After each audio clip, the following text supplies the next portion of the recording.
రక్షణ మంత్రి రాజ్నాథ్ సింగ్ అధ్యక్షతన జరిగిన అఖిలపక్ష సమావేశంలో మిడిల్ ఈస్ట్ లో నెలకొన్న యుద్ధ వాతావరణం, దానివల్ల భారత్ పై పడే ప్రభావంపై చర్చించారు. సుమారు 1:45 పాటు ఈ సమావేశం సాగింది.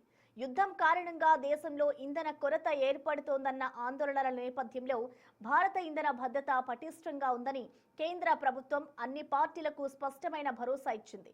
దేశ అవసరాలకు సరిపడా చమురు, గ్యాస్ నిల్వలు ఉన్నాయని, ఎక్కడా సరఫరాకు ఆటంకం కలగకుండా ముందస్తు బుకింగ్లు చేస్తామని వివరించింది.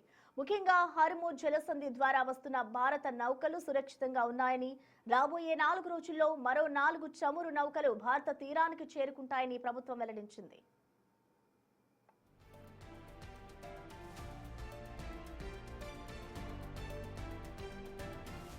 గల్ఫ్ దేశాల్లో నివసిస్తున్న కోటి మంది భారతీయుల భద్రతపై కూడా ఈ సమావేశంలో సుదీర్ఘంగా చర్చించారు.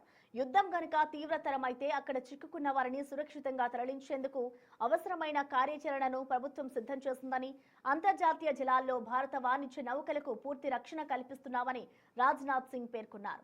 ప్రస్తుత పరిస్థితుల్లో క్షేత్రస్థాయిలో ప్రజల్లో ఉన్న అభద్రతా భావాన్ని తొలగించడానికి ప్రభుత్వం అత్యంత ప్రాధాన్యత ఇస్తుందని ఆయన స్పష్టం చేశారు.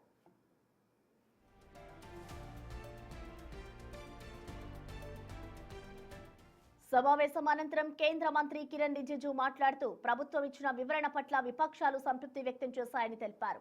దేశ ప్రయోజనాల దృష్ట్యా ఇలాంటి విపత్కర పరిస్థితుల్లో రాజకీయాలకు తావు లేకుండా ప్రభుత్వం తీసుకునే ప్రతి నిర్ణయానికి తాము అండగా నిలుస్తామని ప్రతిపక్ష పార్టీలు హామీ ఇచ్చాయి. ఇంధన భద్రతా విషయంలో సోషల్ మీడియాలో వస్తున్న వదంతులను నమ్మవద్దని, దేశీయంగా ఎల్పీజీ ఉత్పత్తిని కూడా 60% పెంచినట్లుగా ప్రభుత్వం ఈ సందర్భంగా వివరించింది.